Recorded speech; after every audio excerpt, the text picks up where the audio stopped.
And so that's what I did again. And honestly, I'm happy. On May 11th, Roland Garros released its singles wildcard list. Alex Eala's name was not on it. 4 days later, the same tournament used its own official voice to describe Eala and Victoria Mboko as a pair that embodies the future of world tennis. The people running this tournament have been doing so for years, and their instincts have served them well. That is precisely why this story refuses to fit inside a neat, tidy narrative of welcome. There is no verified evidence that Amelie Mauresmo staged some private red carpet moment for Eala. The move was far more sophisticated than that. Paris did not hand Alex a favor. This is about how a major event positions itself. So I'm pretty happy and more relaxed also for this year. But let's wait until the end. Paris positioned her. And what Roland Garros chose to signal by May 15th says far more than any ceremonial smile ever could. Once you see the gap between that wildcard list and that future of world tennis label, the entire Roland Garros strategy around Alex Eala begins to reveal itself. The crowd is also responding really well to what's happening throughout the 3 weeks of the tournament. This lands now because Eala had just produced her first third-round finish in a WTA main draw clay event in Rome, then walked away with a message that felt less like defeat and more like an announcement. Rome heard me this time. Roland Garros 2026 will be only her second main draw appearance in Paris, which means the tournament is elevating her at the exact moment her clay resume has finally begun silencing old doubts. More importantly, Eala herself has acknowledged that 2026 forced her to stop denying how massive her following had become. When a player is learning clay in public while the crowds grow louder every week, a tournament's editorial choices stop being casual. By the time Roland Garros published that May 15th entry list framing, the conflict was already in motion. The conflict here is not one enemy with one microphone.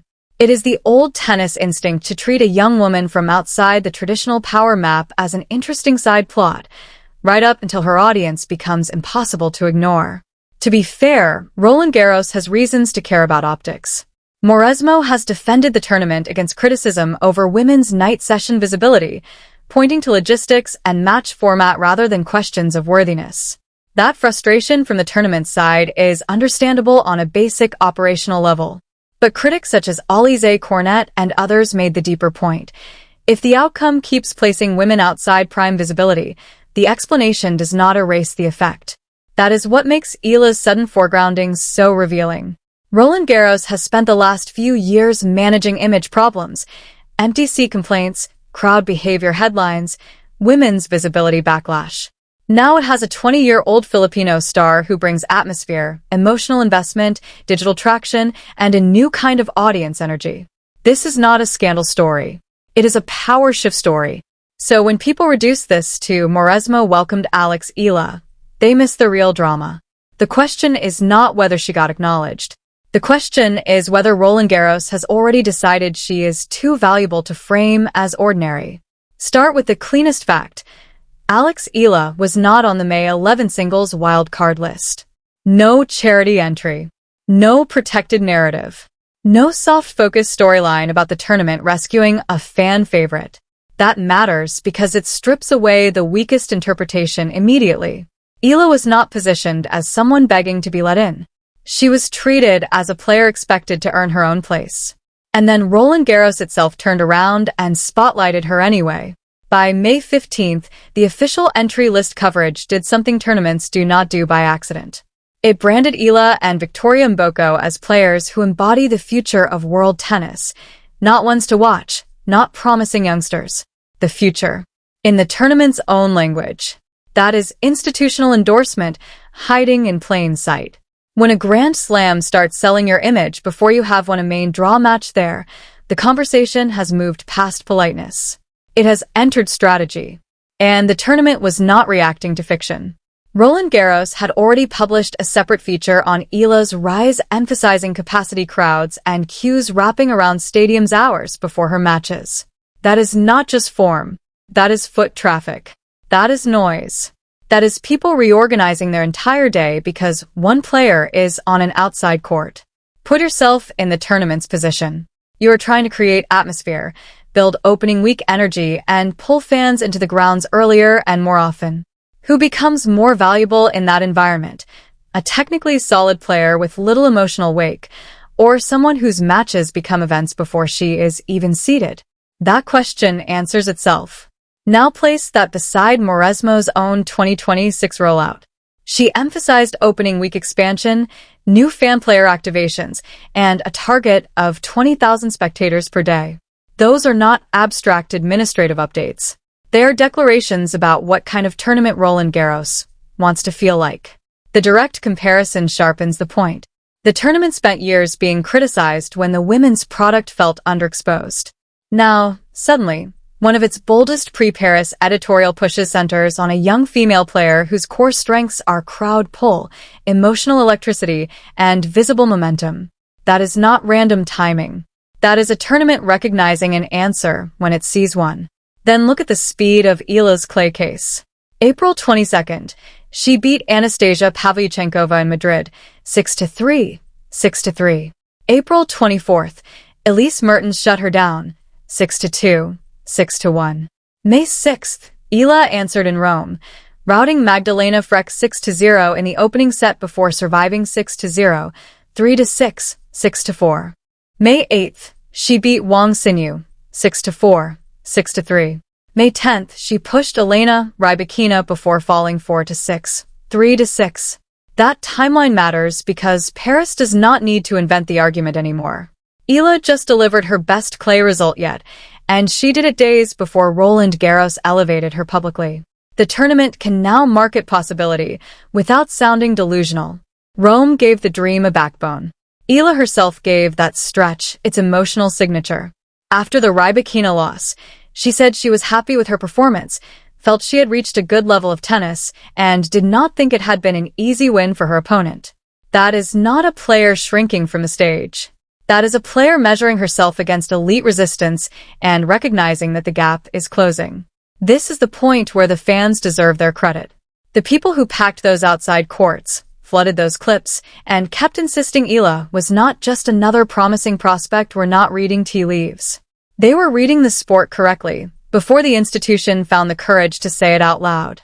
And then came the outside validation that turned enthusiasm into market reality. Coco Gauff, after facing Eala in Dubai, said, "I'd also like to thank Alex for bringing a new demographic to the sport." That sentence is devastating in the best possible way, because it comes from a player who understands celebrity pressure and fan gravity at the very highest level. Once an active superstar says Eala is changing who shows up, the old hierarchy loses its favorite excuse. This is no longer just national pride speaking to itself. This is the sport admitting the audience has shifted. And that is why the emotional climax hits so hard. Roland Garros calling Eala and Boko the pair who embody the future of world tennis is not a cute line buried in an entry list. It is Paris finally speaking the language that Eala's rise had already forced everyone else to learn. When that validation comes from Coco Gauff, it carries uncommon weight. This is a two-time Grand Slam champion, one of the sport's defining young stars, and a player who has felt Eala's fan effect from the other side of the net. She has no reason to flatter opponents. She gains nothing from exaggeration. So when Gauff says Eala is bringing a new demographic to the sport, that is not empty sportsmanship. That is an authority transfer. It tells sponsors, tournaments, broadcasters, and even skeptical tennis traditionalists that Alex Eala's value is not confined to a scoreboard. She changes the emotional temperature of an event itself. And once that truth is spoken by someone of Gauff's stature, Roland Garros calling Eala part of tennis's future feels less like hype and more like overdue recognition. The May 18th seeding cutoff now matters beyond a bracket detail. If late withdrawals shift the math and push her toward a stronger draw position, the singles story changes immediately. If they do not, the doubles debut alongside Mboko becomes even more charged, because Paris has already attached a future-facing label to that partnership before a single ball is struck. Then there is the Strasbourg or Rabat uncertainty still hanging in the air before Paris begins. Even that ambiguity feeds the larger point. Every scheduling update around Eala now carries audience interest because she is no longer traveling as background talent. She is traveling as storyline. The prediction here is simple and defensible. If Eala translates Rome's level into even one meaningful singles push in Paris, or if the Eala-Mboko partnership clicks early, Roland Garros will not be able to keep her on the editorial edges again. The tournament has already tested the branding. The next step is visibility that matches it. And that matters beyond one slam. Women's tennis has been searching for global growth stories that feel organic rather than manufactured. Eala gives the sport exactly that version, with genuine crowd evidence behind it. That is what makes the Dubai scoreline so important to remember. On February 19th, Coco Gauff beat Eala 6-0, 6-2. The kind of result critics love, because it lets them treat promise as exposed illusion. Eala's response was not defensive. She posted, "3 weeks of fighting with love and pride has come to an end here in Dubai. What a privilege it is to do what you love with love." 18 days later, she was back on a major stage at Indian Wells. The season kept moving toward Rome, toward Paris, toward this exact moment where the institution could no longer pretend her wave was temporary. No singles wildcard. Then the future of world tennis label. Capacity crowds. Rome heard me this time. And Coco Gauff openly acknowledging that Alex Eala is bringing in a new demographic. These are not disconnected details.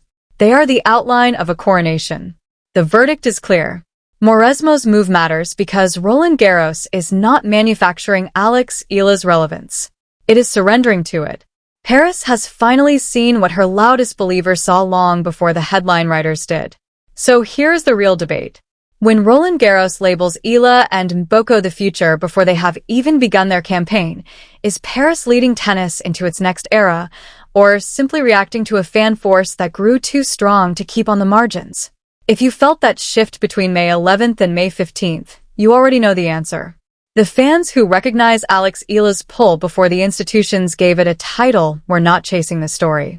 They were watching it form in real time.